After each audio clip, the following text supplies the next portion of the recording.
Welcome to The Explainer. Okay, today we're digging into something huge, the AI that basically runs your online life. We're going to look at the amazing tech, but also the tricky ethical side of things, and what all this data gathering really means for you and me. Okay, so let's start with a feeling I bet you've had. That kind of creepy, uncanny moment where your phone seems to read your mind, right? You're just talking about needing new running shoes, and bam, suddenly ads for them are just everywhere. How on earth does that happen? All this isn't science fiction anymore. It's just the new reality of marketing powered by AI. And that feeling you get, that mix of, wow, that's convenient, and whoa, that's a little unsettling, that's exactly what we're going to get into today. All right, so why is this tech just exploding everywhere? First, let's look at the good side. The promise. What does AI marketing actually get right? I mean, for businesses, AI is a total game changer. It helps them find the right people and just run things way more efficiently. And for us, it can mean getting services that feel, well, almost psychic. You get recommendations that are perfectly tailored to you. The big idea here is to build a real long-term connection between you and the brands you like. But you knew there was about, right? All this amazing convenience, it comes with a catch. Researchers have a name for it. They call it the personalization paradox. And honestly, it's a tension that most of us feel probably every single day. Think about it. On one side, we love the magic of getting that perfect suggestion right when we need it. But on the other side, we just can't shake that feeling, that deep concern about our privacy, or that sense that maybe we're being manipulated. It's this exact tug of war between useful and unsettling that really defines how we see this technology. Okay, so let's actually lean into that unsettling feeling for a bit.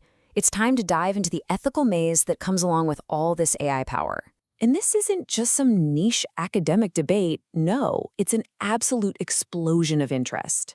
I mean, the conversation started way back in the 90s, but it has just hit a fever pitch. Get this. Over 71% of all the research on this topic has been published in just the last few years. That really tells you something, right? It shows just how urgent these questions have become for all of us. So one of the core problems behind all these ethical worries is a big idea called information asymmetry. Now, what does that mean? It's actually pretty simple. Imagine you're in a card game, but the other player can see all of your cards, and you can't see any of theirs. That's kind of what's happening here. Companies, with their AI, know a ton about us, creating this huge power imbalance. And what happens when that power imbalance, that information gap, gets exploited?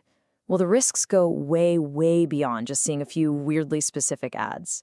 We're talking about things like algorithmic bias, where systems make unfair calls, or price discrimination, where you and I could be charged different prices for the exact same thing. And of course, there's our data being used for stuff we never, ever agreed to. This is the real ethical minefield. All right, so that's a lot of problems. What's the solution? How do we fix this?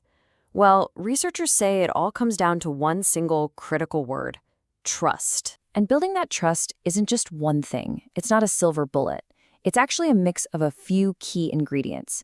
You've got transparency, being clear about what's happening, then honesty and integrity. But also, and this is super important, giving us, the consumers, real control over our data.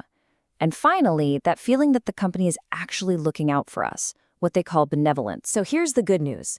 That feeling of uncertainty, it can be fixed. Researchers have actually mapped out a pretty clear path. It starts when we feel wary or uncertain. But then, if a company provides really clear, useful info about how its AI works, and if the AI itself feels more responsive, more present, not like a cold robot, then our uncertainty goes down and trust goes up. It's a direct path from suspicion to trust. Okay, so how do we actually build this trust into the technology itself, right into its DNA? This isn't just about patching up problems after they happen. It's about proactively designing the kind of digital world we all actually want to live in. And there's a big idea for this, a guiding philosophy. It's called Responsible Research and Innovation, or RRI. And it's a really powerful concept, but it's also pretty simple. The idea is, instead of waiting for technology to cause a problem and then trying to fix it, we should build our values, things like fairness and transparency, directly into the tech from the get-go. But here's where it gets really interesting, a fascinating little wrinkle in all this. The ethical challenge isn't just about the AI, it's also about us. Get this. Research shows that we humans actually have lower moral standards when we're dealing with a machine compared to a person. Isn't that wild? It just adds a whole other layer of complexity when you're trying to design these systems. And that leads to a massive question for our future. I mean, as these AIs get more and more autonomous, should we start thinking of them as legal entities? Should they be held responsible for what they do, whether it's good or bad? This is a huge debate that's already happening, touching on everything from service bots to self-driving cars. So to try and tackle all these challenges, real practical frameworks are starting to pop up. For instance, the European Commission has laid out a vision for what it calls trustworthy AI, and it boils down to 3 key pillars. The AI has to be lawful, so it follows the rules. It has to be ethical, so it sticks to our values. And it has to be robust, meaning it's secure and reliable, not just technically, but socially too. This is basically the blueprint for how AI can earn its place in our society. So, when you boil it all down, the real challenge here isn't about stopping AI. It's not about rejecting technology. It's about being really conscious, really deliberate in how we guide it. It's about making sure these incredibly powerful tools are aligned with our most basic human values. Which leaves us with what might be the central question of our digital age.